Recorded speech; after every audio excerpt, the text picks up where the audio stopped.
Hello, this is Miss Esmendi, and today I'm going to talk to you a little bit about electricity. Electricity, everything you think of as electricity, comes from the electric charges in the charged parts of atoms.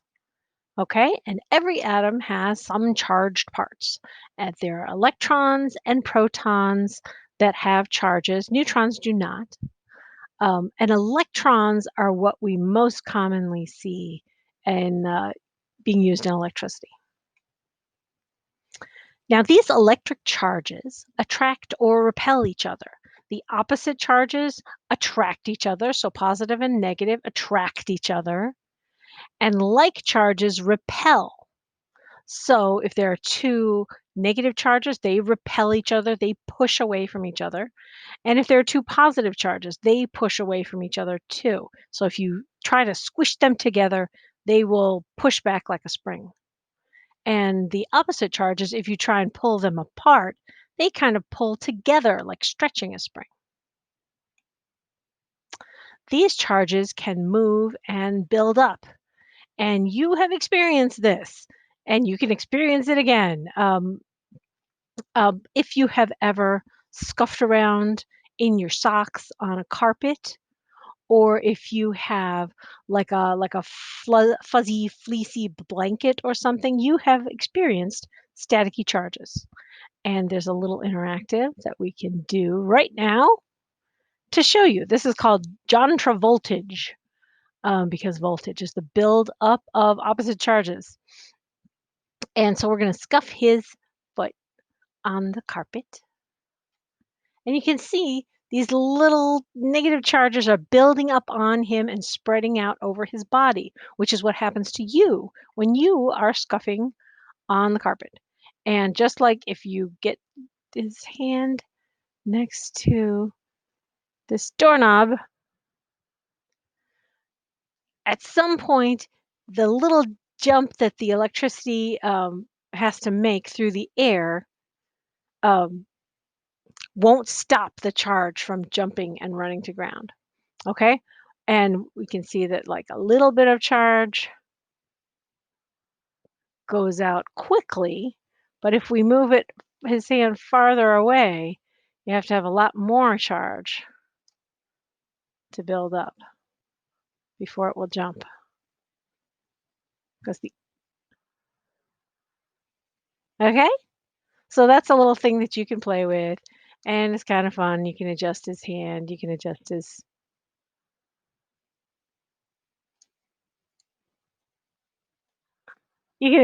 foot. Okay, and there's a link in Canvas for you to do that if you want to try it.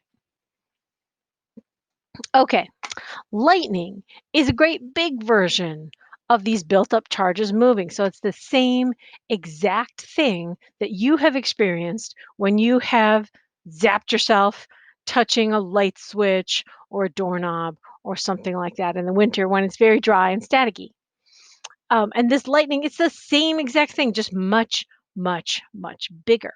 And it's actually particles moving up and down inside the thunderclouds that cause this static to build up. Now, you can think of the potential energy that electricity has. So if you're separating charge, the more the difference in charge, the more potential energy there is. So like there's a few more negative charges than positive over here and a few more positive. So these are attracting each other. And so there's a potential energy from having them be apart because they want to slam together. And if there are more of those charges being separated, the more pull they have, the more that that charge wants to move back. Electric current is a flow of charges. So current, just like current in a river is moving water, electric current is a flow of charges, and it's usually electrons. Electrons are little and light, and they're easy to detach from atoms, so they can go hopping over. You can think of electric current and a lot of things about electricity as being like water. So thinking about if the electricity were water, that works. That's a pretty good analogy or metaphor for how electricity works. And that's easier for most people because most people are pretty familiar with water and how it works. So, if water is like electricity, then the wires are like pipes or hoses, they flow through. If water is like electricity, then the voltage. Now, voltage is a new term, and you should write that down. A voltage is like the water pressure. And it's weird to think about it, except that it's like how hard the electricity is going through there. It's not the amount of electricity, but how hard it is. So, like, see, if this hose, you're not turning the hose up, but if you stick your thumb in there, you can make the water squirt out a lot farther because there's more pressure right there then. So that's like how voltage is.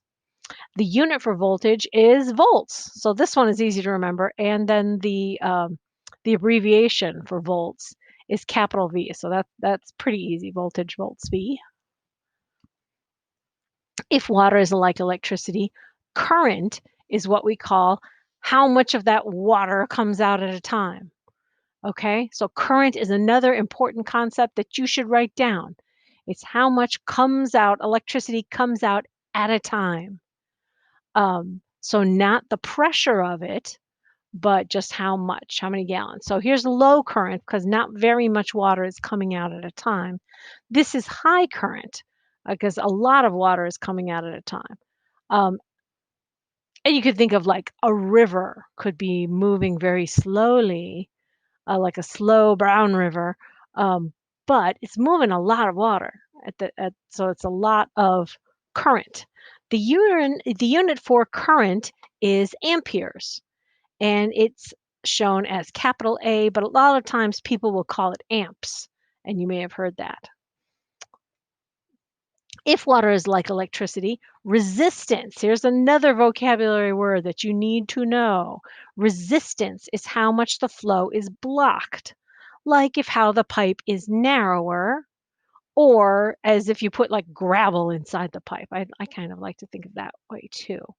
So low resistance means it's easy for the electricity to flow through. High resistance means like there's a high resistance spot means like, oh, it's harder to get through there. Ugh. Okay. The unit for resistance is ohms. Okay. So not anything with R, sorry, but it's ohms. And then the symbol for ohms is omega. That's a capital omega. It's like an O open on the bottom with little feet. Okay. Ohms. If water is like electricity, a light bulb or anything else powered by electricity is like a water wheel. So the water comes moving, and the movement of the water does some work. It does something else. It converts that movement into some other kind of energy or work. So the electrical energy changes into another form of energy. So, like when the electricity comes up into this light bulb, it converts into some light, and that's what we use it for. Ohm's law. So here's a relationship between those three important concepts about electricity. And this is Georg Ohm, who made up this law, and the resistance unit is named after him. Okay, so Ohm's law is voltage equals current times resistance.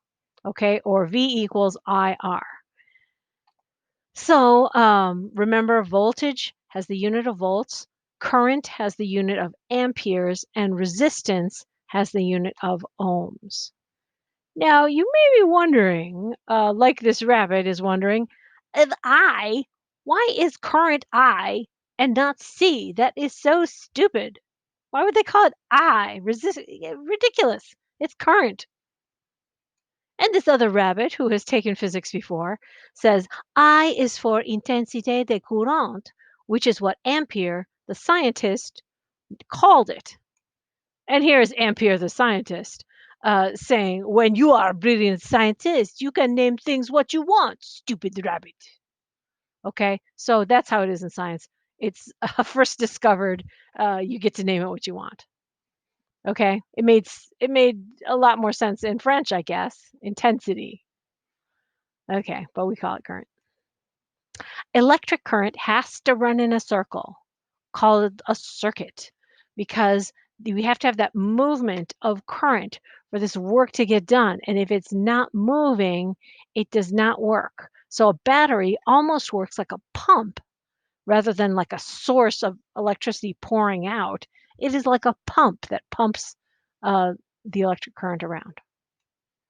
If the circuit is broken, the electricity does not flow. So even though there's plenty of potential electrical energy in this battery, we can't get it out unless there's a circuit. It just doesn't work. You know this because you have picked up batteries before and not felt any electricity flowing out onto your hand. Electrons moving through wires is what we usually think of as electricity. And you can see there's a model battery down here, and these little model electrons are just chugging around and making things happen. Thick wires have less resistance than thin wires. So the thinner the wire is, the harder it is for more electricity to get through it. And you'd think it's kind of the opposite of what you might think. But you have to think about, because you're thinking of like a wire as like a bigger, heavier one would be harder to get through. But no, because it loves to move. Electricity loves to move through the copper. So the more copper there is, the better it can get through. You can think of this as like a giant pipe or a road that is wide and open rather than a little constricted one way, one line road. Um, okay, so more resistance means higher ohms, less resistance means lower ohm. So we usually like in dealing with electricity, we often like lower resistance because then it's easier to move the electricity through it. But resistance also happens when electrical energy gets converted to another form. So when we're using the electricity for anything, that's a load. That's on the electricity. That's what we want it to do. So it's doing some work. So it's hard to push through there. So if the electricity is heating up a coil in an electric stove, or lighting up some LEDs, or making your little game work, or yeah, this is kind of dated now because it's a DS, making speakers make noise or making some kind of motor go, that is resistance. That's the electricity kind of resists that because it has to push that thing. It has to push that car. It has to heat this up. It has to, make this ladybug Pokemon jump around. All that stuff. Okay, that is it for now.